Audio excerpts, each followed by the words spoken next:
અરે અર્જુન ભગવાનને કહે છે, પ્રભુ એ મને તમે અહીંયા ને અહીંયા ઉતારી દો. કે કેમ? કે આપણે અસ્વસ્થામાને તમારું મૃત્યુ ઘાટે નથી પહોંચાડવું.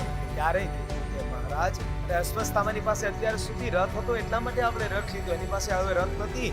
આપણો યુદ્ધનો નિયમ હોય કે જો સામેવાળા પાસે રથ હોય તો જ આ બાજુ રથ લેવાય. જો કદાચ સામેવાળા પાસે રથ ન હોય તો આ બાજુ પર રથ ન લેવાતા.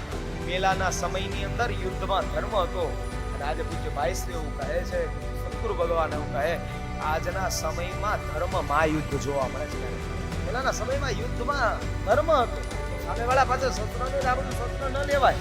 કદાચ સામેવાળા પાસે રથ ન હોય તો આ બધું રથ ન લેવાતો. ભગવાને જ્યાં નીચે ઉતારે ત્યાં તો અસ્વસ્થામાની પાસે એક પણ આરો નથી. અને જ્યારે બ્રહ્માસ્ત્ર છોડ્યું, જ્યાં બ્રહ્માસ્ત્ર છોડ્યું ત્યાં તો બ્રહ્માસ્ત્ર અર્જુનના દેહ એને બાળવા લાગ્યું છે.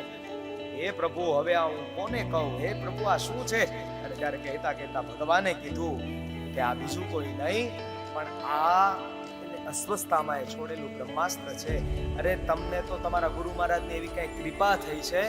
અસ્વસ્થામાને તો બ્રહ્માસ્ત્ર છોડતા આવડે, પાછું વાળતા નથી આવડતું.